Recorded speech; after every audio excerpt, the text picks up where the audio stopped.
رب العالمین نبی کریم صلی اللہ علیہ وسلم پا دی میاش کی دنیا ترا لے گلے دے پا عربے کی دیتا دا ربیع الاول میاش وی دا نبی علیہ السلام مبارک دنیا ترا تلل پا امت باندے پا دی طول مخلوق دا اللہ احسان دے ذکر دی امت تا اللہ دا حضور پاک پا ذریعہ ایمان نصیب کو او کمون زانتا مسلمانان وایو زانتا مومنان وایو دا دا اللہ فضل دے او دا نبی کریم صلی اللہ علیہ وسلم برکت دے او باقی کے سمر مخلوق تے دا غید پارام دا اللہ احسان دے ولی اللہ قرآن حکیم کی فرمائی وما ارسلناک الا رحمتا للعالمین کہ دا طول مخلوق تا پارا اللہ پاک حضور پاک یو رحم را لے گلے دے اگی وجہ دا کہ دا نبی علیہ السلام دا برکت نا خود ایمان خور کو او قال چې په دې مخ د ځمکه د سوچه ایمان عقیدې سره د الله نوم غشتلی کېږي نو ټول مخلوق ته به امني قیامت به نه راځي او که د سوچه عقیدې سره د الله نوم ختم شو هندوان هم خدای یادوي خو د توحید د عقیدې سره نه یادوي خدای مني عیسایان هم خدای یادوي او خدای مني و دا توحید دا اللہ دا یوالی دا عقیدی سرنا اگه عیسیٰ علیہ السلام تا دا خدای زوی وی او بی بی مریم تا خزوی عیاذن باللہ یہودیانم خدای منی دانا چه خدای نمانی و دا سوچا عقیدی دا اللہ دا یوالی دا توحید سر نمانی نبی علیہ السلام فرمائی لا تقوم الساعة حتی لا يقال فی الارض اللہ اللہ تر سوچ دا خدای نوم غشتی شي په مخ د ځمکه نو قیامت به نه راځي نو دا خدای نوم خو ته عیسائی ملی یهودی ملی نه د سوچ عقیدې سره دا الله نوم په داسې نظریه چې کوم زمونږ د سوچ عقیدې سره چې الله یو دی په ذات کې په صفاتو کې شریک نه لري نو تر سوچ دغه عقیدې نو دا قیامت به نه راځي نو اونم په امن شوا کبم پا امن شو زمکم پا امن شو غرم پا امن شو او کائنات طول پا امن شو او چه دا سوچا قیده ختم شو نو قیامت براشی چه قیامت راغی نو غرم تبا شو زمکم تبا شو اونم تبا شو مخلوقم تبا شو او دا سوچا قیده دا منت نبی کریم صلی اللہ علیہ وسلم خود لیده نو دین دا معلوم شو چه نبی علیہ السلام مبارک یوادی دا انسان دا پارنا طول مخلوق دا پارا رحم و کرم دے دویم خبر دا چې کرم الله پاک یو انسان ته لوی منقبت ورکوي نو مخکې په ازمایش خامخا راولي تکلیفي په دنیا کې که تاسو ګورئ چې یو سړی وي چې زه د مالدار شم نو دی به تکلیف تیری تجارت به کوي که دی وي چې زما د غنم وشي نو دی به تکلیف تیری دی به بخور کوي دی به ځمکه کري دی به د شپې هم پاسې او د ورځې هم پاسې او که یو سړی وي چې د پیسې وګټم نو په اسانه نه ګټلی کېږي دی به ډېرې منډې ترړې وایي تکلیف پا تیرے نو پیسہ با ملاوے گی بے دا تکلیف نا و بے دا مشقت نا پیسہ ملاوے دل مشکل دی دا قرنگے دا اللہ چے سمر نعمتون را غلی دی پا پیغمبران را غلی دی و پا نیکان را غلی دی نو مخ کے اغوی تا سخت سخت تکلیفون را غلی دی حتی ازستے اثر رسول پیغمبران با مایوس شو چه خدایا دا سوشو دا خلوی تکلیفات دی دشمن کافر مضبوط دی دا ما مرگری خو کم دی ای خدای دا بسی وزلزلو زلزالا شدیدا سخت تکلیفون پیغمبرانو ترسی دلی دی حتی یقول الرسول والذین آمنوا معه متى نصر الله دا سے حالات پا پیغمبرانو راغلی دی چه غیبو یک خدایا غی امداد بدی کل رازی یا خدایا غستا مدد بکل رازی پیغمبر پریشانا امتیان پریشانا اللہ قانون سے دے رازی بمشاقت تکلیف پر رازی ازمائش پر رازی الا ان نصر اللہ قریب دا خدای مدد نزدے رے نزدے دے لرے نرے خود تکلیف پر رازی مشاقت پر رازی وَإِذِ ابْتَلَى إِبْرَاهِيمَ رَبُّهُ بِكَلِمَاتٍ فَأَتَمَّهُنَّ سمر ازمائشون پہ ابراہیم علیہ السلام را لل تمر لوی ازمائشون پلار سره مقابله رالا قوم سره مقابله رالا بادشاہ سره مقابله رالا کور پریخود کلی پریخود لار کې د مصر بادشاہ په حمله وکړه څومره مقابله څومره تکلیفونه زوی علال کا خذب بوزا او په دشت و بیابان صحرا کې پریدا دا ازمایشونه تکلیفونه رالل خو الله ورته ویلي چې انی جاعلک للناس اماما تا نه به ګور یو لوی شخصیت جوړېږي. تر ننه پورې د ابراهیم علیه السلام د هغه تکلیفاتو نه پس خدای وله څومره لویه پیغمبري ورکړه، لوی درجه خدای ورکړه. او ولې هغه لویه درجه دا ده چې د نبي کریم صلی الله علیه وسلم نیکه دی. نکاح نه کې نور پیغمبران هم تیر شوي دي، اسماعیل علیه السلام هم دی، خو فخر په ابراهیم علیه السلام کوي. دا یو ډېر لویه رتبه خدای ورکړه. او چې کله په معراج کې د نبي علیه السلام ملاقات د پیغمبرانو سره کیږي نو آدم علیه السلام ورته د بچي وایي مرحبا بابني، زما بچی ته دې په خیر علي وي آدم علیه السلام. او نور چې څونه پیغمبران دي هغوی ورته وایي وي زما رورې په خیر رالی، رورې په خیر رالی. او ابراهیم علیه السلام هم ورته بچی په خیر رالی، بچی په خیر رالی. دا لویه خبره ده او لویه درجه خدای پاک ابراهیم علیه السلام له ورکړه. او د ټولو نه غټه درجه څه ده چې موږ مونځ کوو او په مانځه کې کوم موږ درود شریف وایو نو رښتیا وایه د حضور پاک د درود سره د ابراهیم علیه السلام نوم پکې راځي که نه راځي؟ اللهم صل على محمد وعلى آل محمد كما صليت على إبراهيم وعلى آل إبراهيم إنك حميد مجيد. خدای زمون په پیغمبر مبارک او داغه په اولاد باندې داسې رحمتونه نازل کا لکه چې په ابراهیم علیه السلام او داغه په بچو دې کوم رحمتونه نازل کړي دي. نو چې څومره منځونه کېږي، څونه قیدې ستا دروازې کېږي، څومره قیدې او څومره درود شریف پکې وی نو د رسول الله مبارک سره به سر کې د ابراهیم علیه السلام نوم به اخلي. انی جاعلک للناس اماما، داسې مشر دنه جوړوم الله ورته وی. خو ازمایشونه تکلیفونه راغلي دي. وګورئ په حضرت یونس علیه السلام کوم تکلیف تیر شو، وګوره په حضرت ایوب علیه السلام کم تکلیف تیر شو، وګوره په حضرت نوح علیه السلام کم تکلیف تیر شوی دی، وګوره په حضرت موسی علیه السلام او په حضرت شعیب علیه السلام کم تکلیفونه تیر شوي دي، او په حضرت عیسی علیه السلام او حضرت یحیی علیه السلام غریب خو حلال کړ. نو دا تکلیفات راځي، دا په پیغمبرانو هم راغلي دي، د هغوی په امت هم راغلي دي. لیکن زمونږ د نبي کریم صلی الله علیه وسلم نه مخکې د پیغمبر مبارک په دریو غټو شخصیاتو باندې، درې غټ اهم شخصیات دي، په هغوی سخت تکلیفونه راغلي دي خو خدای ولې یو لوی مقام هم بیا ورکړی دی. هغه درې درته وایم. یو په هغې کې د نبي کریم صلی الله علیه وسلم نیکه محترم دی عبدالمطلب، یو پکې دی. د پلار نوم هاشم و او دا هاشم ډېر هوښیار سړی و او قابل سړی و. دا د حضور پاک د نیکه پلارو ډېر قابل.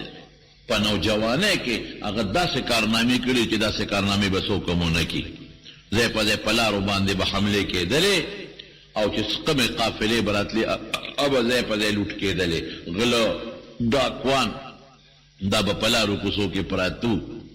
تجارتي قافلې به نه شوې تللې. دا یو رکوټې الک د کشر الک د لاوادیم نه دی کړی او د مکې خلک یې ټول راغونډ کړل. او چې څنګه یې راغونډ کړل یو لوی تال یې راوړ او په هغې کې ډوډۍ چورې کړه، وړه وړه یې کړه او په هغې کې غوښه خورا واچوله او د ټول قوم له یې ډوډۍ وکړله. او هاشم وایي هغه چا ته چې هغه ډوډۍ ماته کې چوري چوري کړي په خلکو خوري، دې لپاره یې ماتوي، ماتوونکې ډوډۍ ماتوي. یو معنی دا ده. نو قوم ته وی تاسو مثال راغون کړئ، ګوره که نورو خلکو غلې شته پټي یې غله کوي. زمونږ خو ټوله مکه ده او دشت او بیابان دی، غله پکې نه کېږي. زمونږ خو ټول نظام په تجارت دی او تاسو ته پته ده چې په کومه لاره قافله ځي نو لوټ کېږي، غله ډاکوان دي. دې سره به څه کوو؟ چاوې لښکر کې به 5-6 کسان قافلې سره ځي، 5-6 کسه د قوم مقابله نشي کولی. غله خو د سوونو د شلګونو په مقدار ورته په لارو کوڅو کې ناست دي. ښه څه به کوو؟ وایي د لپاره زه یو قانون جوړوم. څنګه قانون جوړی؟ بس علاقې تقسیمومه. مثلا طائف ته له دې ځای نه قافله ځي نو یو برید به چې د هغې پورې به د قافلې مونږ د مکې خلک ذمهوار یو. که دا لوټ شو مونږ پیشه او تاوان یې پیشه، او چې دې نه برید نه واوړي نو د طایف خلک به ذمهواري. دې وګرځېد په دې نږدې په دې لرې لرې علاقو باندې او هر علاقه کې میټینګونه وکړل او بریدونه یې مقرر کړل چې وروره که دلته قافله لوټ شوه که ستا ده او که زما ذمهوار به ته. مثلا تورنګزو کې راشي هغه پولینو سره او دې خوا لوټ شوه تورنګزوال به ذمهوار. او که اخوالو شو توانزوال بزی مثلا دا یو مثال دی په دې باندې خلق وی چې دا خو ډېره هوښیاره خبره ده بس قافلې مضبوطې شو هر چا به خپل حدودات ساتل چې زما په حد کې څوک غلو نه کي زما په حد کې څوک ډاکو نه کي دومره هوښیار سړی لاړ مدینې منورې ته چې مدینې ته هلته یو جینۍ وه سلما یې نوم ډېره زیاته خشته وه خوبصورته وه هغې خوښه شوه نوجوان دی لا واده نه دی کړی هغې نه درخواست وکړو ویره دا جینۍ زما خوښه ده که تاسو ماله دا جینۍ راکې هم د یو لوی قوم سره تعلق لرو بنو النجار به یې ورته وی په مدینه کې لوی قوم دی هغې وی ډېره ښه ته خو ډېر هوښیار سړی قابل او بیا د قریشو سره تعلق لري قریش خو ځان یو لوی قوم دی او بیا د مکې سره تعلق لري د مکې به خلکو قدر کو ولې به قدر کو خلک به حج لتل عمرې له به تلل دې د مکې خلکو به پې ډوډۍ خوړی ټول خلک ورته حاجتمندو محتاج ورته وی صاحب بلکل دا زمونږ دپاره لوی فخر دی چې زمونږ دا جینۍ ته وکړې ډېره ښه شوه هغې هاشم هغه جینۍ سلما سره واده وکړو او د واده نه څو ورځې پس غریب په نوجوانی کې مړ شو نوجوانی کې لاړ مړ شو او چې مړ شو یو ماشوم بچی ته پیدا شو د هغې هاشم نه او د هغه سلما جینۍ نه یو ماشوم بچی هغل په دې سر کې پیدایشي او څو ویښته سپینو نو هغې نوم یې وله شیبه کېښوده اوس هم شیبه بوډا ته وایي دا ویښته چې سپینې نو خلک ورته بوډا وایي زمونږ خلک هم په دې وي که د یو سړی د اتیاو کال وي خو چې ږیره تورۍ نو څوک بوډا ورته نه وایي او که یو سړی د 150 کال وي او ږیره قدرتي سپینه شو نو خلک بابا ورته وایي بس دې ږیرې سره او دا ږیره نور دی نور دا چې بابا ورته وایي بابا دا هم د عزت لفظ دی باباجي ورته وایي دا د عزت لفظ دی د قدر لفظ دی د ابراهیم علیه السلام چې ویښته تور شو نو الله ته وی الله داسې چلو شو نو ما په دې ږیره کې خو سپین ویښته رالل وی دا نور دی نور رڼا ده وی رب زدني نورا وی خدای دا نور خو راله نور هم بیا زیات کې دا رڼا نه ډېره زیاته کې نو سپین بوټ ږیره او سپین ډکي دا د خدای خوښي ښه ځکه حدیث پاک کې راځي نبی کریم صلی الله علیه وسلم فرمایي چې کم انسان سپین ږیره شو او په دې حالت کې دې مړ شو نو الله وایي چې ما له د سپینو ډکو نه حیا راځي زه شرمېږم چې د سپینو ډکو ته یې ګورم او دله زه عذاب ورکوم لکه اوس هم سپین ږیري او څوک سپېړه ورکوي نو شل کسه یې ملامته کوي مړه یا سپین ږیرو ته حیا نه درته نو ډېر بدقسمته هغه بوډاګان دي چې بوډاتوب ته ورسېږي او بیا هم ګیرې خورئ دا ډېر بدقسمت دی او یا بوډاتوب ته ورسېږي ځوان هم نه پکار خو چې دې بوډاوالي ته ورسېد او بیا پې قینچي ږدي او کرپ ته وباسي او یا چاړه پرېږدي او خورئ یې دا ډېر بېوقوف دی دا ډېر بدقسمته دی د خدای په نسبت باندې خدای دې د داسې بدقسمتی نه مسلمان وساتي نو سر کې پیدایشي سپین ویښتو نو خلکو به ورته شیبه وی شیبه بوډا لکه دا خو پیدایشي بوډا دی دغه ماشوم په مدینه منوره کې اوسېدل ویده مور یې د مدینې وه هغه خپلې مور سره لویږي چې ورو ماشوم دی لویږي نو هلته کې بیا د غشو د ویښتو چلونه زده کول لکه دې زمانه کې خلک د ټوپک د شیش چل زده کوي ولې ښکار به پې کومه ښکار دپاره اوس که په انسان ښکاری ظالم دی په انسان ښکاری او چې سم سړي وي نو هغه پې مارغان ښکاری نو هغه زمانه کې به د غشو چل زده کو چې دا غشې ځان ټریننګ کړم ولې ښکار نه به ځمه چې زه پې مرغۍ ولمه نو د مکې یو سړی تلي و مدینې ته نو چې لانو هلته هلکانو په غشو باندې ټریننګونه کولو نو دا هلک شیبه چې و شیبه د غشې به چې وویسته نو ټاکۍ به یې مضبوطه وویسته نو چې بیا به بل غشي وویسته نو ټاکۍ به بیا مضبوطه وویسته نو شعرونه به یې وی او څه به یې وی زه د مکې یم زه د قریش ویم زه قریشیم دا خو زما مور د مدینې ده زه قریشیم او زه مکې یم او زما داسې غوزار دی خپل صفتونه به یې کول دغه یې لږ واورېدل یا لکه ته قریشي او د مکې او دلته څه کې دا مې ماماګان دي ماماخیل دي مور مې دلته ده د چا زوی یې د هاشم او هغه هاشم زوی ته چې مړ دی او چې راغی مکې ته نو د دې هاشم بچي یې راغونډ کړل یاره وی عجیبه خلک یې څنګه وی ستا سورواره خو ما په مدینه کې ولیده ډېر ښایسته دی ډېر حسینه لکو دی دا شیبه ډېر مزېدار خو ما مدینه کې ولیده او ډېر خوبصورته دی او ډېر ښایسته دی او صیبه نوجواني ځواني هم ډېره مضبوطه ده او داسې به یې غشې په شیش لګېده چې ټول خلک ورته حیران وو د نور هلکانو به نه لګېده ده به لګېده او شعرونه به یې وي چې زه قریشي یم او زه پلان کې نو تاسو شرمېږئ نه چې ستاسو ورواره په مدینه کې د مور سره اوسېږي ماشوم خو مور سره نی ماشوم خو پلار سره وي بس دوی له غیرت واچو خاد لوی شوی دی زموږ ورواره او لوی نه غشي ولي خشتا څومره خو خیار په دې نه د ده یو ترو متولب یې نوم متولب د هاشم ورورو د هاشم د هغه مړ متولب هغه لاړ اوښې ځان سره بوته او چې مدینې ته څنګه ورسېده نو د مدینې خلکو ته وویل چې زه د خپل ورواره پسې راغلی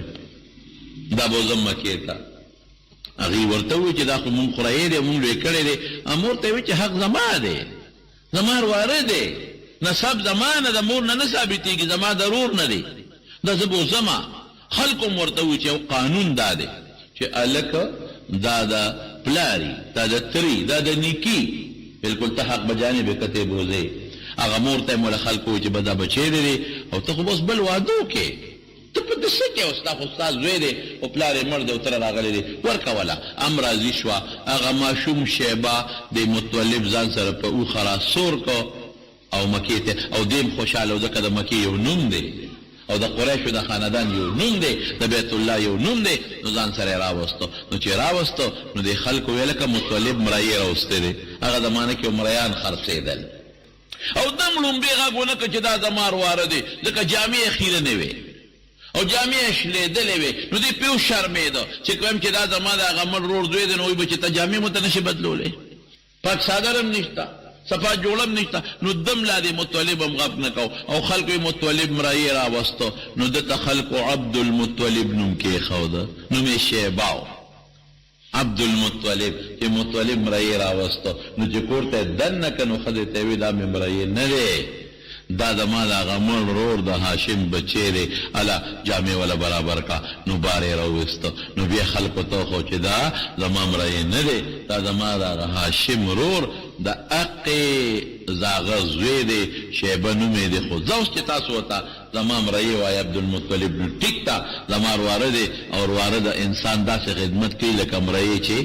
دا مشر خدمت کوي او پرواره خلک داسې خیال ساتي او کارم ولا کوي لکه څنګه چې یو سردار په خپل مرئی باندې هوښیار مرئی باندې خیال ساتي نو نوم یې بدل شو د شیبان عبدالمطلب جوړ شو نور سخته پې څومره تېره شوه پلار لار مړ شو مور ته مدینه کې پاتې شوه او دې راغې مکې ته دا تکلیف دا لوی تکلیف په ده باندې تېر شو چې پلار مړ شو مور په مدینه کې پاتې شوه او زه خو تره دلته راوستم بیا مور سره چې ماشوم لوی شي نو کوم ځای کې دې زړه صبرېږي دا سوچو نو رب ذوالجلال وله د هغې تکلیف نه پس لوی مقام ورکو څه مقام یې ورکو چې لږ لوی شو نو خوب یې ولیده خوب کې ورته رب العالمین یو ځای ښیي وایي دلته د زمزم کوی دی دا او که نه وه دا کوی بند شوی و دا اوږد تاریخ دی جرهم قبیله چې کله د مکې نه تله نو دا زمزم یې ورته بند کړه دا کوي تیږې او خاورې وغورځولې بند یې کړه وایي دلته او د زمزم کوي خو مونږ بلکل نوم اورېدلی دی د پلار او د نیکه نه د اسماعیل علیه السلام د اوبو والا قیمتي کوي دی خو کوم ځای دی هغه کوي نو په خوب کې ورته فرشتې ځای خو چې دلته او شابه کنوه نو په مکه کې اوبه نشته مکه کې چې بورینګونه هم کې نو اوبه پکې نشته مکه کې اوبه د کم ځای نه دي او خلکو پکې کویان کنستېدل خو اوبه پکې په مکه کې نه وي د ډنډونو د بارانونو اوبه به خلکو څکلې یو شال کوي پکې چې ته ډېر لاندې ډېر جوړ هغې نه به بعضې خلکو اوبه راستې نور به د ډنډونو د بارانونو اوبه د خلکو څکلې عبدالمطلب بچو ته وی راځئ بچو ما ته په خوب کې هغه د زمزم کوی خولی شوی دی او شروع پې کوو خلکو عبدالمطلب لیونی دی وایي دلته اوبه کم دي زمزم کوی اوچته خو چې کم دی مونږ ته خو پته نه لګي دې پروکه پسې کم ځای ګرځي ما ته خوب کې ښودلی شوی دی نو خلک یې تماشې ته ودرېدل او دې سره د بچو څسکورې او کودالې راواغېشتې کړل خو چې لږ غوندې کوي وکنو لږ غوندې یو مضبوط چټان پکې د کاڼې راغی اوس به څه کوو دې چټان سره څه وکړو دا خو ما ته دقه ځای خولی شوی دی او دا خو صاحبه دونه غټ چټان دی چې دا خو د هغه خبره په اوښان هم څوک نشي اوچتولی یاره بچو ته یې وې ته ماله داسې دغه راکړه دا ګنتري راکه یو غزار پې کومه باقي الله چې غزار یې سین وکړو په غزار باندې چټان دړې وړې شو او چې دړې وړې شو د زمزم اوبه ترې لکه د چینو را برسېره شوې ډولې اوبه لکه د چینو را وخوټ کېدې ټول د مکې خلق رال اوهو هلکه عبدالمطلب خو کمال سړی وخته دا خو ډېر بزرګ وخته دا خو ډېر نیک وخته یو غزار سره چټان دړې وړې کېدل او د زمزم هغه د اسماعیل او د ابراهیم علیهم السلام د زمانې اوبې راته را پیدا کړې د زمزم نوم خو یې اورېدلی و صفتونه یې د پلار نیکه نه اورېدلي و او مکه کې اوبه کم دي دا خو موږ د باس عبدالمطلب ډېر لوی قدر شروع شو عزت خلکو شروع کو قدر شروع کو وی ټیک ته عزت مې کوې قدر مې کوې خو د زمزم اوبه ګورې زما دي ښه سکې ټول سکې ښځې هم سکې نر هم سکې چې څه ورسره کوې خو خدمت په ما دی خدمت په زه کوم نو تکلیف نه پس خدای څومره لوی راحت وله ورکړه نن چې دا څومره د زمزم اوبه استعمالیږي په دنیا په ګوټ کې نو بیسیکلي بنیادي طور خو دا د اسماعیل علیه السلام معجزه ده د خپې هغه ځای نه را روانه خو چې بند شو نو دویم نمبر د چا برکت شو د عبدالمطلب چې کوم د نبی کریم صلی الله علیه وسلم محترم نیکه دی دا یو شخصیت په خاندان نبوت کې مخکې د رسول الله مبارک نه چې تکلیف راغی راحته دویم مصوره دویم شخصیت څوک دی دویم د حضور پاک والد محترم دی عبدالله یې نوم د دې عبدالمطلب بچی پیدا کېدل الله زامن ورکړل خدمت په غاړه دی د زمزم او د بیت الله خدمت په غاړه اخیستی دی او د حاجیانو خدمت یې په غاړه اخیستی دی نو الله زامن هم ورکوي او دغه تنظیم دیم کو نو یو زوی بل زوی لون هم پیدا کېږي زامن هم پیدا کېږي نو منښت یې وکړه خدای زما خو بچو ته ډېر څه حاجت دی چې ما سره د زمزم او د بیت الله او د حاجیانو خدمت وکړي نو خدای که لس به زامن دې راکړل نو لسم به ستا په نوم حلالو نظر منښته شوه لکه مونږ خلک چې د ګډ او د چیلي منښته کوو چې که دا زوی مې جوړ شو نو ګډ به حلالوم که دا زوی مې جوړ شو نو غی به حلالوم د مارونو دا مسله ذهن کې واچوې چې منښته ښه شی نه دی ښه منښتي مه کوئ دا ښه شی نه دی نبی علیه السلام فرمایي وی دا منښتي تاله فایده نه درکوي هېڅ فایده نه درکوي خو یاره یو سړي بخیلي نو جیب نه سره روزي نه نو د دې منښتۍ په برکت د هغه بخیل د جیب نه هم څه شی روزي وایي خو زمونږ خلک عجیبه بخیلانې که نه منښته وکړي صاحبه که د ما دا کار وشو نو غوی به حلالوم دا په ما نظر دی نو چې کله کار وشي نو بیا به ملا ته ویره جي که د دې غوی دا پیسې ورکړم جومات کې نو غوی خو د 80,000 روپیو د پیسې به څو ورکې 2,000 3,000 بیا مې که جي دا 15,000 والا دا 10,000 د خدای په لار کې کور کې نو خلک امام صاحبه معجزه مونږ پې څه ګوټچاري کړې ده قراتي پیسې دي خبره د 2,000 نه 15,000 هم ښه دي 15,000 نه 10,000 هم ښه دي دا بانې باندې جوړه چې د کوم شي د نظر وکړو منښته دې وکړه به ورکې بانې باندې جوړه بیا څه وایي ما خو جي دیګ منلی و نو خوږ دیګ به پوخ کړو نو په خوږ څوک څه کوي دیګ چې دی ومنه نو متعارف په عرف کې چې کم دیګ دی ابه ورکې نو په عرف کې چې ستا د زوی وادي یا د نوسي سنتي نو ته خوږ پخې که ښه مزېدار د نرو روجو د غوښې پولو پخې یا د غټو روجو ښه مضبوط دیګ پخې عرفي چې کم شی دی عرف کې هغې له اعتبار دی که ویې چې خوږ دیګ به پخوم بیله ده او چې دیګ دی وی دیګ به پخوم نو عرف کې متعارف چې کم دیګ دی هغه دیګ به اوس پخې نو بیا وایي زه به ته خورم او که نه زما بچی به ته خوري او که نه نو دا دې منښته کړې ده که د ځان له قصه پیسه جوړه کړې ده که ځان له دې فارموله جوړه کړې نو بیا کوه کار او که منښته دې کړې نه به ته خورې نه به دې بچي خوري ښه صاحبانو دې سره څوک یاران دوستان راغواړم نه دا خو ته د یاران دوستان ولې راغواړې غریبانان به یې خوري یا جی غریبانان به کم ځای نه پیدا کوو نو تا ته چا وی چې منښته کوه نو ټینګ شه تا ته چا وی چې کوه یا صاحبانو ما ته خو پلانکي استاد وی چې تاسو پکې یو 2 سېره روجې زیاته کړئ نو خیر دې په خپله وخورئ که نه مې هغه دیګ په 2 سېره روجو نه پو زیاتې کېږي دا ګډې وړې خبرې دا هیلې دي یا 2 سېره پکې واچوه نو خیر دې بیا ترې خواه 200 دیګ نه باندې که هم دیګ دی هم دیګ شو که تا دیګ وی دیګ شو چې تا کوم منلې دا د هغې نه جدا دانې دي که د هغې کې ګډې وړې دانې دي هسې پزول نو بیا املا ماته بیا نو نبی علیہ السلام فرمای منښتې مه کوئ خدای سره سودا مه کوئ ښه چې که دا دې وکړم دا چل به کوم ته خدای سره ټیکې کې دوست سودا ورسره کې خدای ته وایه الله دا کار راله وکړه او مخکې نه خیرات وکړه نو صدقه مصیبت ختموي صدقې سره مصیبت ختمیږي تکلیف راغی آفت راغی مخکې نه شه به فوراً صدقه ورکوه سودا را سره نه کوم خدایه بس دا مصیبت د نه سوال کوم لرې کې دا ځکه ته په صدقه خوشحالېږي الله دا صدقه والا مخکې نه کوه صدقه که دې وکړه نو دا به وکړم الله ویړو کوم یې دله نظر ستا صدقې ته مې نظر ته مې اړو ضرورت نشته نو ته د خدای څه کولی شي نظرونه منع کوي نو دا خو اوس خلک د ګډ د چیري نظر منښته کوي هغه زمانه کې به یې د زوی نظر کو ستا په نوم به هغه زوی لالوم ځکه ابراهیم علیه السلام هم نظر کړی او منښته کړې وه نو الله ورته اوس نظر پوره کوئ اسماعیل علیه السلام نو یې که لسم زوی مې پیدا شو نو د خدای په نوم به لالومه لسم زوی چې پیدا شو هغه عبدالله الله د رسول الله مبارک پلار جوړېږي هغه پیدا شو چې پیدا شو نو وی دی به بوزم اوس ما منښته کړې ده لالوم به نو د عبدالله ماشومان خویندې وې چغې جوړې کړې د خویندو ورور کوم ځای ړه کېږي چې دا به راته او نه بابا جي دا زموږ ورور به نه لالی نه به لالی خدای ته وګوره نو بچې ما چې منښته کړه نه خیر یو ګډه لال کا خو زما دا زوی بچ کا وی ښه ګډ خو نه اوښ به لال کړو زه خو نه ولېږل اول خدای سره پکې مشوره کوم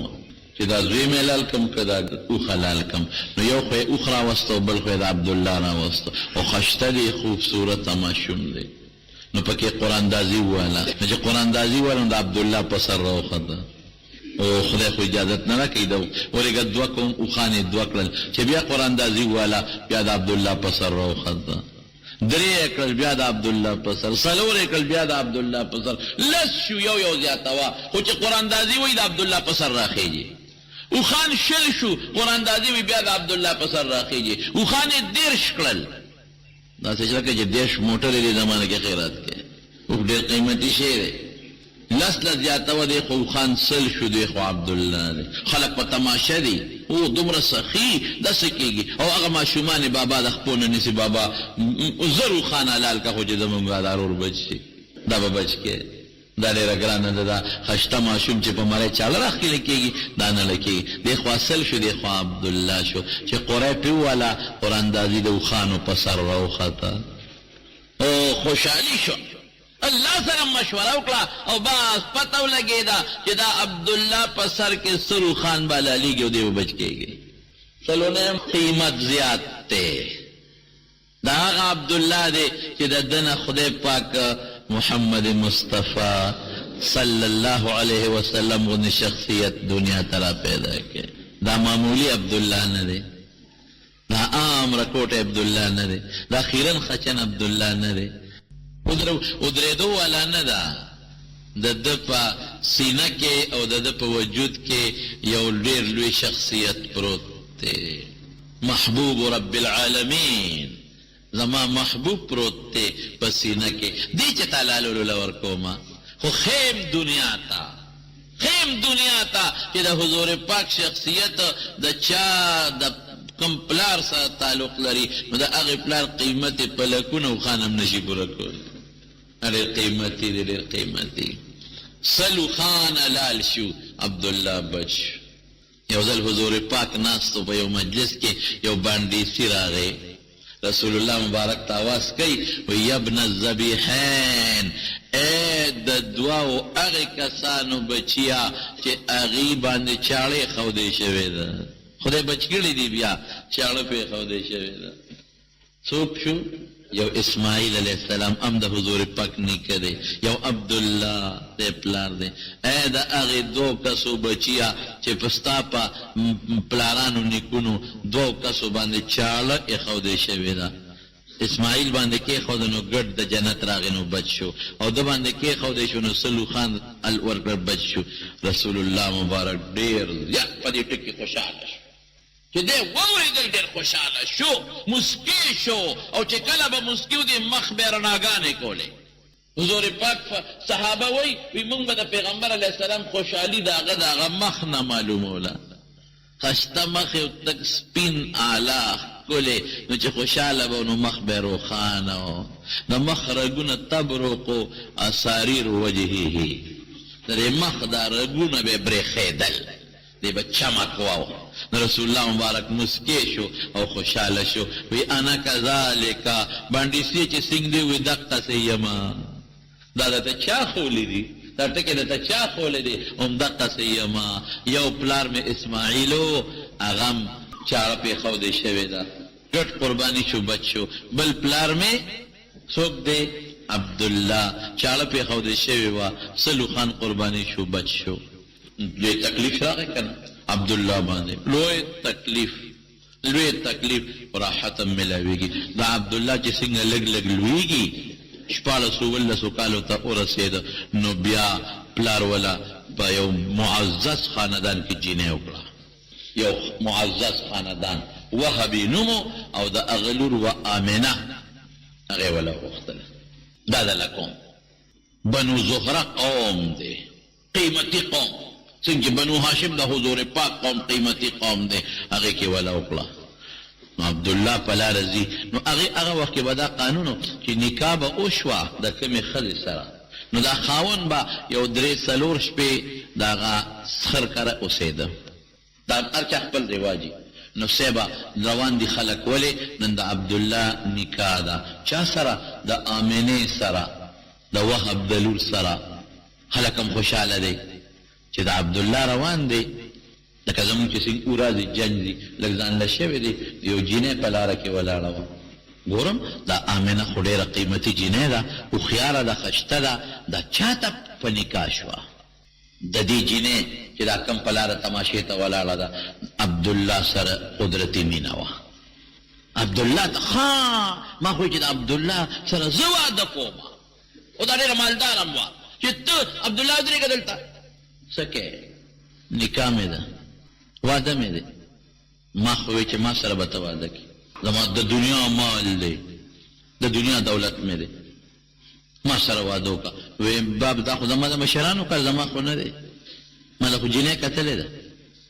وی ښه ګوره که واده ما سره نه کې نو ما سره هسې میلاو شه. وی نه ګناه چېرته کوم، هسې نه میلاوېږي، ګناه چېرته کوم. دې ته لاړه، چې لاړه او واپس بیا را روانو، دی خو هلته لاړه هغه 2-3 شپې تېرې کړې د بیبي سره، سخرګنۍ سره، او چې واپس را روانو دا جینۍ ولاړه وه. داسې وکتل ځه مړه وایي، وختي مې درته ووې نو نه دې را سره جایز کار وکړو نه ناجایز، زه خپل کار کوه. نو ده ورته ویل هلک تا خو ما ته ډېر د نفرت په نظر وکتل، وختي دې راته بل شان کتل، اوس ډېر د نفرت په نظر دې وکتل. وایي چې ما کوم مقصد له تا ته بلنه در کوله هغه مقصد ختم. څه مطلب؟ وایي وختي چې تلې نو ستا تندي کې ما یو قسم رڼا لیده، اوس چې راغلې نو رڼا ده نه د وهب لور آمنې اغشتې ده، اوس مې جته ته نشته. نو د واده نه یو څو میاشتې پس یو تجارتي سفر کې روان شو. نو آمنې ورته وی دا څه کې ته تجارت لرې او زما سره نکاح دې وشوه، او قدرتي مینه پیدا شوه. مناسب د ښځې خاوند وي، خو د دې داسې مینه محبت پیدا شو چې د حد نه وتې. نو دې ورته وی آمنې خفه کېږه ما، دا خو زموږ رواج د تجارت له زما، او نه مېړه کېږي، او ما ته پته د اسلام نه لکېږه ما، خو زر راځم وخت نه تېروم. نو دا به قانونو چې قافله به یو علاقې ته ورسېدله، نو هغې سره به یو جرس و به ټنګاو. پخوا چې دلته زمونږ په دې وطن کې به هم چا سبزي مبزي خرڅولی نو جرس به یې ټنګاو، نو خلک به رالې نو سبزي به یې ترې واخېسته، نو هغه غټ جرس و به یې ټنګاو. نو دې ورته وایي آمنې داسې کار د تجارت له زما، او زر واپس که خیري راځمه، خو چې دا جرس ټنګ دې واورېده نو ته به دروازې ته روځې او زما استقبال به کې، چې دویم ټکې پکې نه چې د قافلې د راتلو د جرس ټنګ دې واورېد، ما یې له به استقبال له روځې او دروازې نه به روځې، ما ته به ودرېږې. آمنې وی عبدالله وخت به کلی ده، زه په خدای مې وسپارلې، زه به ستا انتظار کوم نو،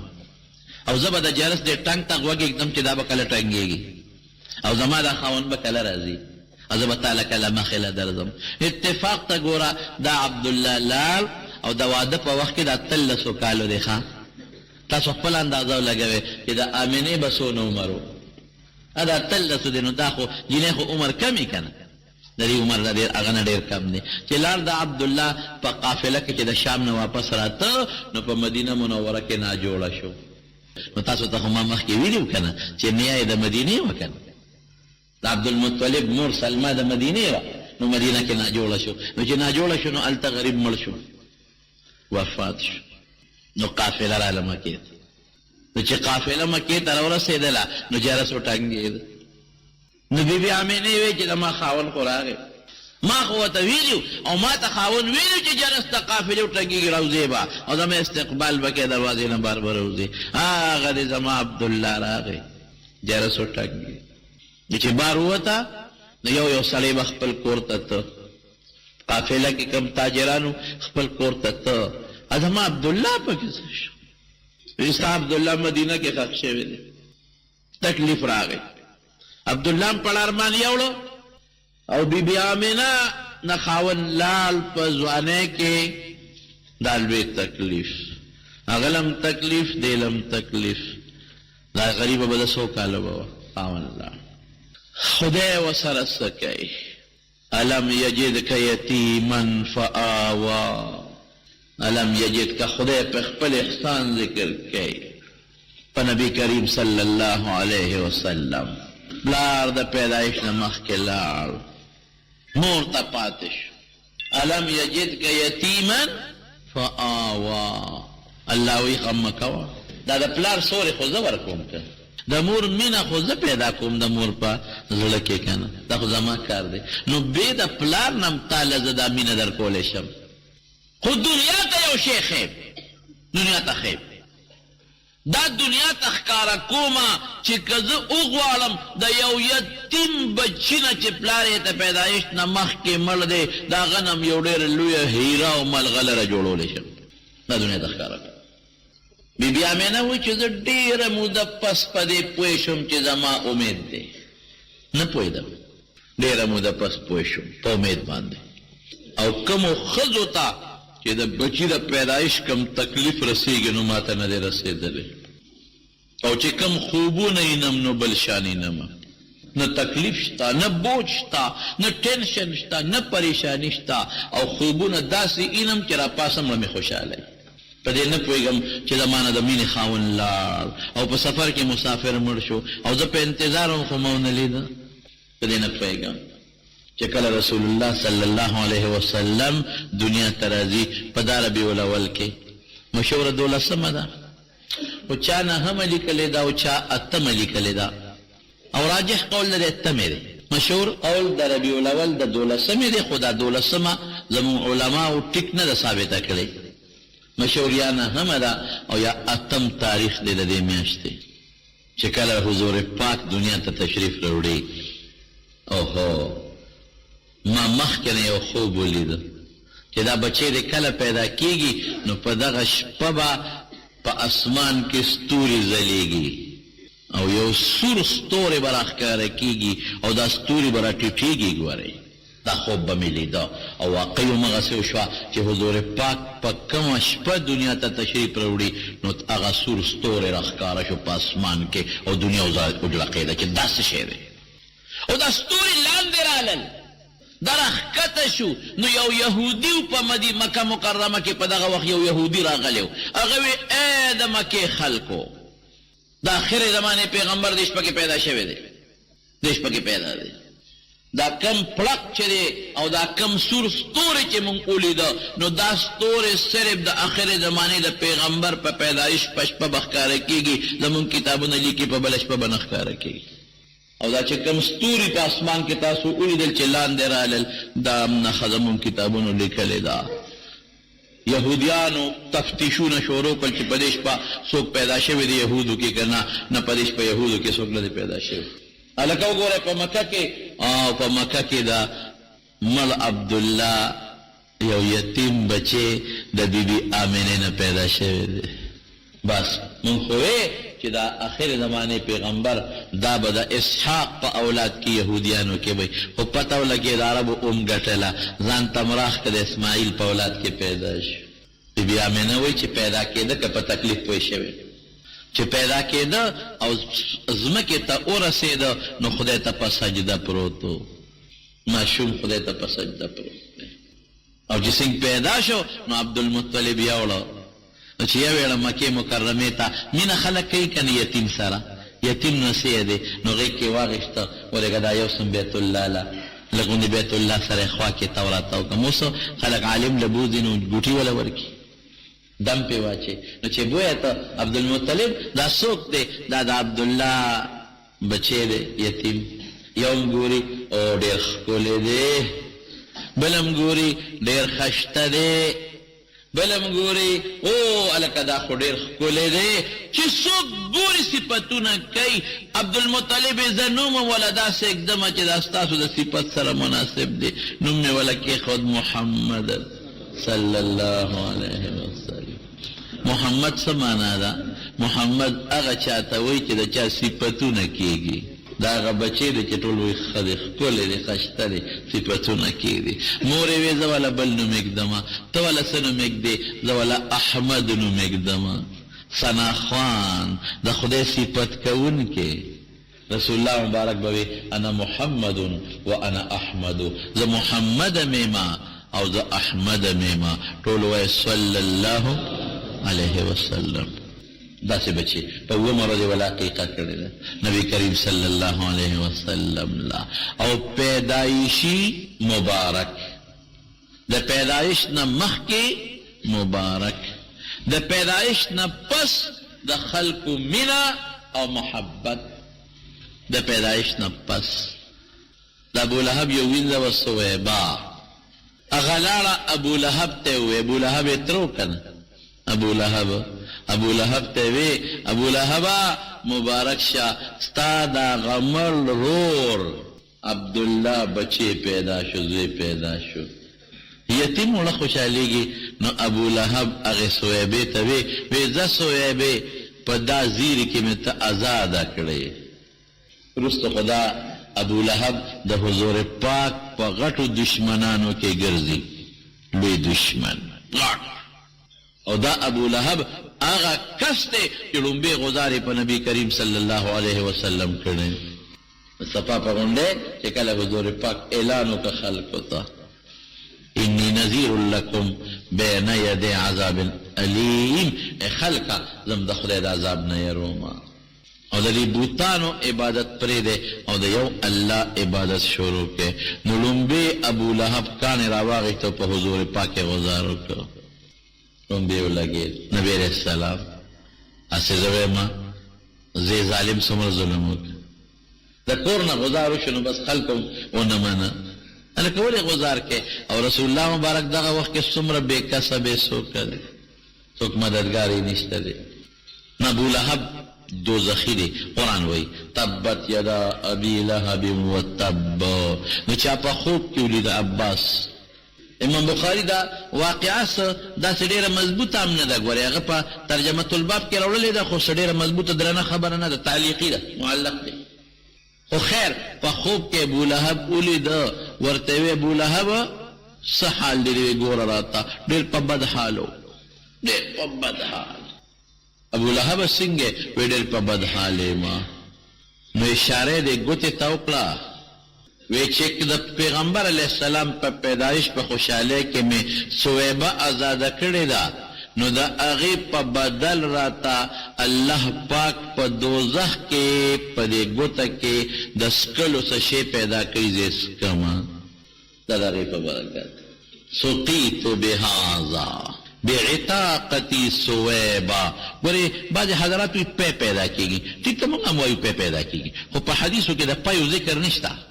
حدیثو کې د پیو ذکر نشته سقیتو لفظ دی خو عموما خلک چې په یو شي ځان سیرابه یو بیا پی وینو یعنی ما د پیغمبر مبارک په پیدایش باندې خوشحالي وکړله او ما سویبه ازاده کړه نو په دوزخ اور کې دننه ما ته په هغه ټیم لږې غوندې د سکې شی میلاویږي چې دی وسکه دیو جن علما لیکي چې د رسول الله صلی الله علیه وسلم په پیدایش په مسلمان د خپل زړه د خوشحالۍ اظهار کوي نو خوشحاله وي خو په هغه طریقه چې کومه طریقه د حضور پاک نه ثابته ده دغه د زړه خوشحالي ده دا نه چې ته چراغان کې قومقومې کې دا نه دا په حدیثو کې نشته دا په شریعت کې نشته چراغان او قومقومې ولې وی دا خوشحالۍ اظهار به کوې نو دا خوشحالي ده نه نه نه ما تاسو ته دا تېره جمعه ویلي که ستاسو یادي دین کې هغه کار چې د پیغمبر نه صحابو نه ثابت نی هغې ته بیا بدعت وایي. نو خوشحالي به کوو خو په هغه طریقه به کوو چې په کومه طریقه موږ ته صحابو ښولې ده. ته مو د مخکې د تلم لاهور ته څو کاله مخکې هلته یو جامع اشرفیه کې څه یو کانفرنس ونو هغې کې څه مقالات وو. ما هم پکې یو مقاله ولاړه د هماغه مقالې ټیم اخره کې راغی. نو موږ ته خو هغې انتظام کړی و د میلمنو خو هلته زما دوستانو نه هغې وي چې شپه به دې مونږ سره ما یې ښه نو چې مونږ هغې دارالعلوم نه راتلو شپه وه ملګري سره د هغه ځای ته نو په لاره چراغان دي او قمقمي دي او قوالې دي او دوکړې دي او باجي دي او شرم ټول لاور کې. نو ما ته خو پته و چې ربیع الاول میاشت خو دغه وخت مې ذهن رو کار ونه کړ. نو هغه کوم ډرایور چې دی هغه هم اوس لګیا دی سره لقی. نو ما ورته لکه یہ کیا ہے؟ نو ما ته آپ کو پتہ نہیں ربیع الاول ہے عید میلاد النبی صاحب سر شوروں کا. میں نماز پڑھتے ہو یا نہیں؟ منس کہ نہ کہ من نشتا روزہ نشتا کہ پنجابی طرح روزے ہوئے پٹھان جانے روزہ جانے پٹھان جانے روزہ جانے پختون پیش اور روزہ پیش اور پکوڑوں تا روزہ ماتی سر سر کے ناستی پنجابی با روزے نہیں رہے اور پیشمنی اور روزہ ماتی تا بناستو کباب پکوڑوں تا چاہتے تا خدای بے خوبا سمون نکے روزی ننسے پیشمنی نکے من ندرزی اور روزہ ماتی تری مخینا پر لد غزولی اور ناستے ویسا کافرے روزہ باپ نماتوم سو روزہ خوب ماتوم نمون نکے کلمم نوردی طول اور رسم دا زیارتونو کے ناستی اور بس زیارت باندې ملاس کیا خود جنت تبازم اور ربیع الاول کی قمقمی و چراغان و یو جنت تبازم جنت تبا الازی کہ دا رسول اللہ مبارک پر سنت و عملو کے جنت تبا الازی کہ دا رسول اللہ صلی اللہ علیہ وسلم پر طریقہ و پر نقش قدم روان چھے جنت تبا الازی کہ دا نبی کریم صلی اللہ علیہ وسلم پر پیدائش دا محبت اظہارو کے اس محبت اظہار ستا ہوئی الحمدللہ چی حضور پاک دنیا تراغے بس پل سٹاپ بس کناو پس یوسو خبر اشتا یوسو شتا الحمدللہ چی دنیا تراغے ما تے قیدو خولا چی غسی قیدو نسما الحمدللہ چی دنیا تراغے چی ما تے خکل عمل اخو چی غسی عملو کما الحمدللہ چی دنیا تراغے او زید کم سید نمانکم چی اغا کار نکوما الحمدللہ چی دنیا تراغ دیر خشتخ کل شکل دے چی اقا سے شکل جوڑ کما او داغی خلاف دا انگریز شکل نہ جوڑ کم الحمدللہ چی دنیا تراغ او سنگے جن تیر کو چی دقا سے جن تیر کم دیتا خوشحالی ہوئی اکتا نا الحمدللہ دنیا تراغ دکڑے باجی بمو قوالی بمو کما خمونز بنکم داغا پا طریقہ بنظم داغا نشم کولے شکل بداغا نہ جوڑو جامع بداغا نہ جوڑو ما اگا چی کم سید نہ منے کریم اگے نہ بنا منے کریگم چی اگا سوئی اوکا اگا بنکو ما رشتہ وائدہ پا پیدائش خوشحالی شوا پا پیدائش خوشحالی خود دیتا وئی چی کم مقصد دا اللہ دنیا تا لے دے پا اگا طریقہ قدم کے دے دا حضور پاک پا طریقہ قدم کے دے دا اللہ و رسول طریقی اخپلے کے دیتا خوشحالی وئی اجیسے دا سے دکھنا ہم باسی خوشحالی یم پہ خوچے سیکڑی دے با نکو خوشحالی یم پہ چے خودے صلی لے گلے دے با نکو خوشحالی یم پہ قمقمی او چراغان بم کوما او دکڑے و قوالے بم کوما خوچے کم مقصد دے مشن اگے کے یار نہ دے انکو دا خوشحالی نہ دا اصل دا رسول اللہ مبارک دا دنیا مقصد خپلول پا دیتا مکلف ہے یہ بانتانا با خودے تا پوس گئی کہ رسول اللہ مبارک صلی اللہ علیہ دنیا دا دری شخصیات بی بی آمینی بانی تکلیف راگے ہم اللہ پزوانے کے عبداللہ بانی تکلیف راگے خمز بوتا چالم پہ کے خود زوانے کے ملا لیکن دوار اللہ خودے کم بچے ورک اللہ اکبر دا رسول اللہ مبارک بندے بچے دا حضور پاک بشان بچے اللہ و تصوی علم یجدک یتیمن فآوا تخما یتیم منتے وے نو ٹھکانا میں دل درکلا کنا لاول نکو پاللے عبدالمطلب نو بیا ترو پاللے ابو طالب ووجدک عائلا فاغنا او صدا سرگمنا مالم نو ما غنی کلی دا زڑو غینا او د مال غنا خدیجه غوندې ښځه مې درکړه ټول مال یې درته وبخه. ووجدک ضالا فهدا او شریعت نام نه وي خبر قرآن نام نه وي خبر نو جبریل به راته قرآن به درته ښود. بهر کې دا خو اوږد صورت ته اوږده معنا لري خو په دې بنیاد مې دا خبره درته وکړله چې دا د رسول الله مبارک درې شخصیات درې تکلیفات ان مع العسر یسرا او د دریو تکلیفاتو نه پس الله پاک مضبوط انعامات ورکړل. غټ انعامات درې تکلیفات او دریو شخصیاتو باندې درې تکلیفات او د دریو تکلیفاتو نه پس مضبوط احسانات د الله پاک.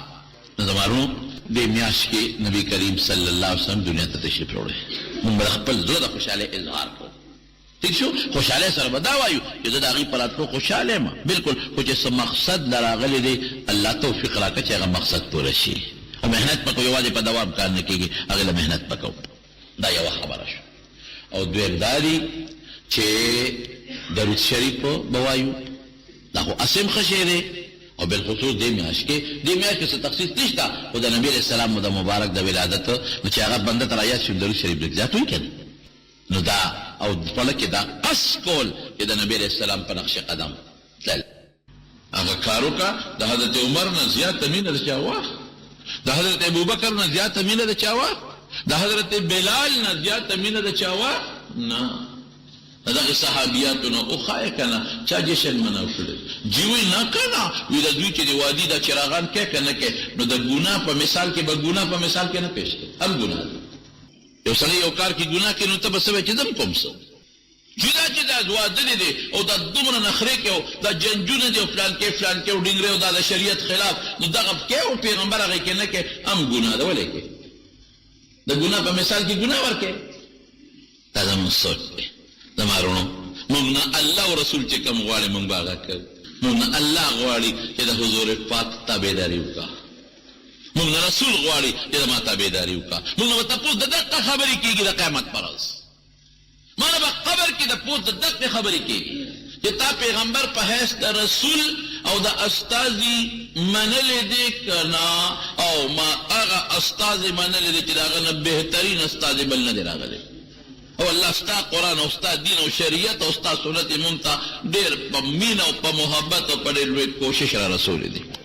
دا څه کړي دي؟ نو که بیا د پیغمبر تابعداري کړې خو ټیک ده، که دې نه کړې نو رسوا به ولاړې. الله دې مو د رسوایۍ نه وساتي. اوبه دې د هغه په طریقه څښلې دي، د هغه په یو شی د هغه خیم ده نن یو شی یو د رسول الله مبارک عاجزي حضور پاک کې چې کومه تواضع وه او کومه عاجزي وه ادې کړې ده نه. زما قسم په خدای یو جلک لته د پیغمبر مبارک خیم چې مجلس کې به ناستو په دایره کې نو دا کونډۍ مبارک کې به د نورو صحابو سره یو شانتې وي. چاته ځان له امتیازي پوزیشن نه دی جوړ کړی په مجلس کې چې د بار نه به باندې سی راغی او نه به پېژنده. قسم په خدای که دا پته ورته لګېده چې دې کې پیغمبر علیه السلام کم یو دی. څومره صحابه قدر کوي، څومره عزت. صحابه وی بیا وروسته لږه ګرانه شوه ځکه د بار نه به میلمه راغی هغه ته به پته نه وه چې حضور پاک پکې کم یو دی. نو موږ څه چل وکړو؟ نو موږ ولې یو لوړ ځای جوړ کړو، دکان ورته عربۍ کې وي، په هغې به نبي علیه السلام کېنو چې بار میلمه ته تکلیف نه وي. کور کې دننه عایشه بیبي څه وایي؟ کان رسول الله صلی الله علیه وسلم فی محنت اهله، کور کې به دننه بیبي سره کار کوو. دا عاجزي وی قسم په خدای چې سپلی به وشلېدله په خپله به یې ګنډله نه بیبیانې دي، او چې کمیس به یې وګشلېده په خپله به یې ځان له ګنډاو، اوبه به یې په بورقه په خپله ځان له رایستلې. دا د حضور پاک جون. او چې په لاره به نبي کریم صلی الله علیه وسلم ته چېرته د سپینګیري نه مخکې شوی نه دی، چېرته نه دی مخکې شوی د سپینګیري نه. او یو ځل ورته حضرت عمر فاروق رضی الله تعالی عنه وایي الله رسوله جامې خرڅېږي د جومات نه بعد، یو سړی راغلی دی خرڅوي، یو جوړه دله نالو جمعې مانځله به م اچی یو جوړه واله که نه، او چې میلمانه راځي هغې ته به م اچی. الله اکبر. وایي دا خو د ریخمو جامه ده، انما یلبس هذا من لا خلاق له فی الاخرة. دا به هغه سړی اچي چې اخرت کې به یې د دې اغوستلو کې به یې سنې ګوري.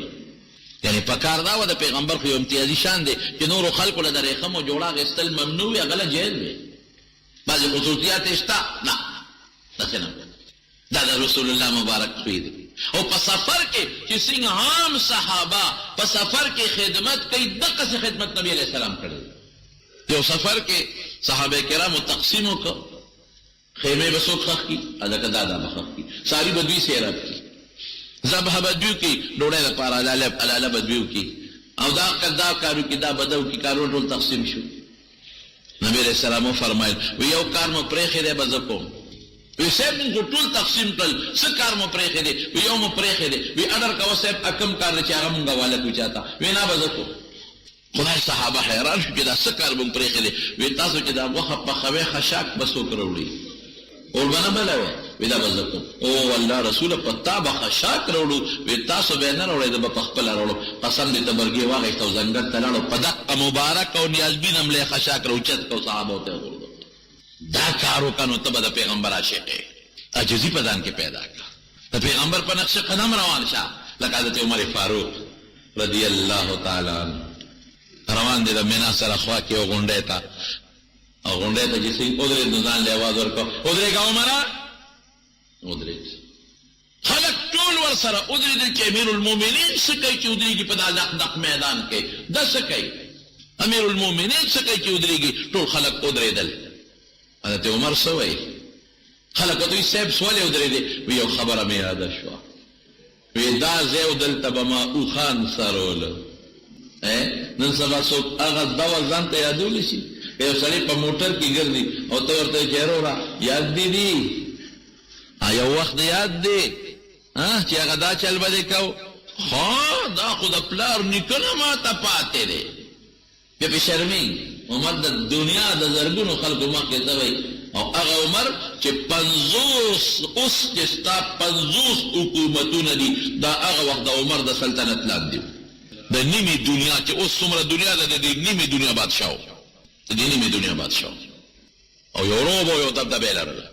مضبوط روب او مضبوطه دبدبه. هلته څه وایي؟ هلته وایي عمر یاد دي دي؟ وی دلته به دې اوښان څروله،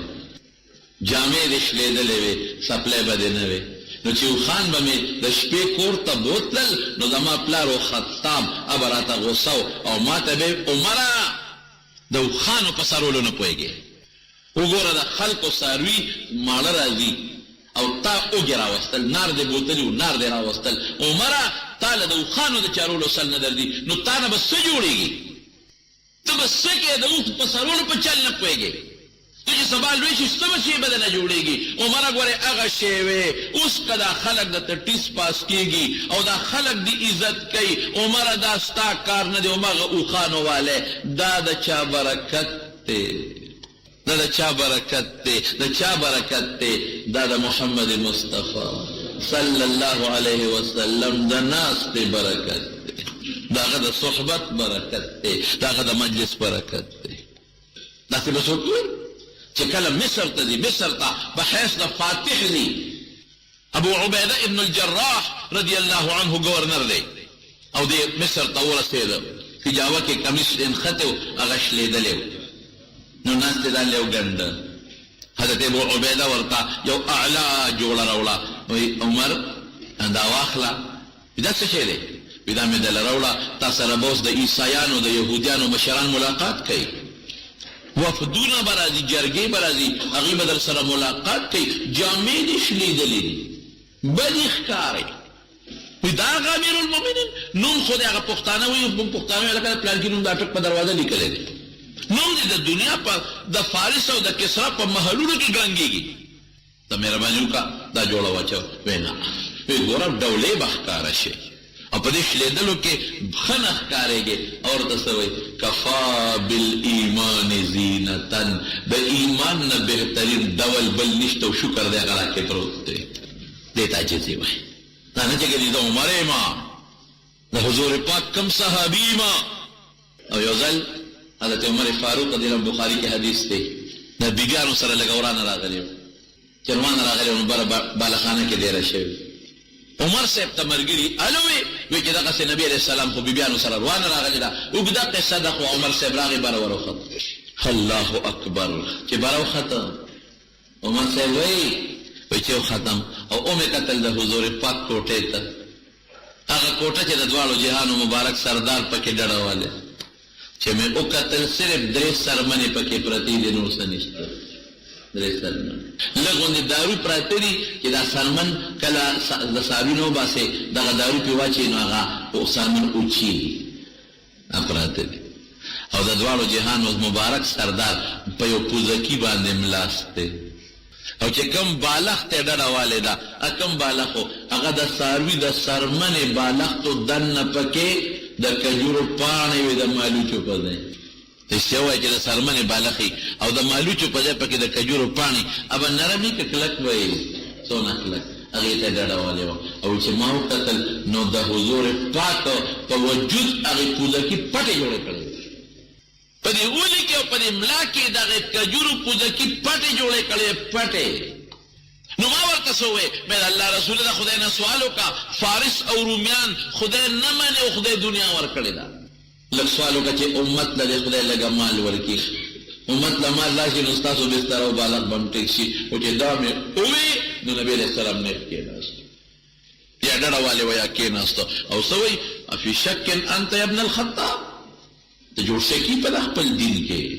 دا هغه خلک دي چې هغوی د خپلو د دنیا د دې ښو عملونو اجر خدای په دنیا کې ورکړی دی، موږ له به خدای زموږ د عملونو اجر په آخرت کې راکوي. دغه د پیغمبر جون صلی الله علیه وسلم دغه عجزي، دغه تواضع، من تواضع لله رفعه الله. دا یو صفت خدان کې پیدا کړه، د پیغمبر د عشق او د مینې دا یو صفت ځان کې پیدا کا عجزي. خو لفظي نه، بعض خلک نوم سره لیکي بنده ناچیز، بنده عاجز، فقیر، عاجز، مسکین، عاصوي، ګناهګار، فلان کې نه نه نه نه، چې صرف د خولې عاجزي نشي عملي عاجزي شي. چې د خولې عاجز ځان ته ونه وی په کومه طریقه ځان کې عاجزي پیدا کړي عملي. ماشوم سره مینه، مشر سره مینه، ښځې سره عاجزي کول، ګاونډي سره عاجزي کول، کبر نه ځان په خپې باندې راکاږي، عاجزي ځان کې پیدا کړه. لوی مه پیدا کوه په ځان کې، عاجزي په ځان کې پیدا کړه. حضرت عمر فاروق رضی الله تعالی عنہ وایي وی د حضرت ابوبکر صدیق رضی الله عنه زمانه ده، بادشاہ دی، خلیفہ دی، نو مال خو ډېر شوی په دغه زمانه کې. نو زه لاړم ما وی چې دا بیت المال لږ وګورم، چې بیت المال مې وکتو نو بیت المال کې مال ډېر زیات پروت دی. نو د بیت المال چې کوم سیکرټري دی هغه ته ما وی چې لیسټ راوړه لګو دی د غریبانو کونډو چې کوم چاله مال ورکوي هغه زه رجسټر راوړم. ما کته حضرت ابوبکر صدیق داغه خاص مشیر و، سینیر منسټر، خاص 2 نمبر سړی ورپسې. ولې ګورم چې د لیست کې چې د غریب کونډې یتیم مسکین نوم نه پاتې. نظر مې واچو نو چې دا ما په ذهن کې څومره غریبانو ټول پکې لیکلي، څومره پکې مسکینانو، کونډې وې، رنډې وې، ټول پکې وو. چې مې وکتل نو پکې یو ښځه وه او د هغې د خاوند نوم یې لیکلی چې خاوند دی مړ دی مرحوم، او هغې ته مخامخ خانه کې د هغې تنخانه وه. د هر چا ته مخامخ په خانه کې تنخوا وه او د دې ښځې خانه خالي پرته وه. سړي نه مې تپوس وکړه چې د دې ښځې تنخوا نه میلاوېږي وې نه، د نوم یې ولې لیکلی دی؟ نوم لیکلی دی خو بس تنخوا نشته دی. ولې بیت المال کې مال نشته؟ نشته دی. نو ولې د دې یاره بس پته نشته. خو ابوبکر صدیق رضی الله عنه همدغسې خانه خالي پرېښې ده. عمر صاحب وایي ماړه کې سوچ وکړه چې بس ابوبکر ښه پوهېږي، خو دا خو یوه کونډه ښځه ده او د دې به څونه مال تاجتي. زه راشه د دې چې څومره ضرورت دی دا به عمره ضبط پوره کړي. لکه مې فیصله وکړه، پته مې ځان سره نوټ کړه او د هغې ښځې محلې ته لاړم. تپوس مې وکړو دا مخامخ یې کور دی. چې کور ته ورغلم تپوس مې وکړه څوک یې شته وی نه، څوک یې نشته، دا ښځه په کور کې دننه پرته یوازې. ما دې ښځې له اواز ورکړ ای کونډې، زه یو زلمی راغلی نوم مې عمر دی، خلکو خو پېژنده او زه ستا که څه خدمت وي نو ما ته ووایه چې ستا خدمت وکړه. کونډې راله اواز ورکړه چې بچیاو زما خو یو 3 ضرورت دی. یو ضرورت مې دا دی چې ما له څوک ډوډۍ راوړي، نو اخو زما یو ګاونډي دی او ما له سهار او ماښام ډوډۍ راوړي، دغه ضرورت مې پوره دی. دویم ضرورت مې دا دی چې زه معذوره یم نو چې دا کور راله څوک صفا کوي، دا د خاورې بره چت نه را جوړېږي دیوالونو نه کچه دی چې دا راله څوک صفا کوي. او دریم ضرورت زما د اوبو دی چې ما له څوک اوبه راوړي، صفا اوبه لکه مدینه کې خوږې اوبه کمې وي او دا ځای را لږ چړخو کوي. دا 2 جته دي. ما وی ښه کونډې زه به هر سهار راځم او ستا دا خدمت به کوم چې بل چاته ونه وی. ډېره ښه ده. خو چې سار رالمه او دې کونډې ځان ته ور د بار نه زنځیر دی. کونډې دا ور وی چې دا خو زه نشم پاسېدی، د دننه نه زنځیر دی، نو دا به څنګه کولاومه؟ وی بس بچي چې بیا راشي چل به راته وښیمه.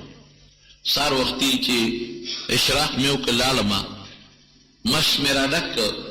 کونډې له راورسېدم، اواز مې ورکړ ای کونډې دا ور څنګه کولاوېږي چل راته وښایه، اوبه مې مروړي دي او چې ستا دا خدمت وکړم دا دې دله جارو کړم. کونډې دننه آواز وکړ بچې ته لیټ راغلی که نه، ستا نه مخکې یو بل زلمی راغلی و هغه دا کار نن کړی، که ته کې سبا راسه. او واقعي زه لیټ شم. سبا چې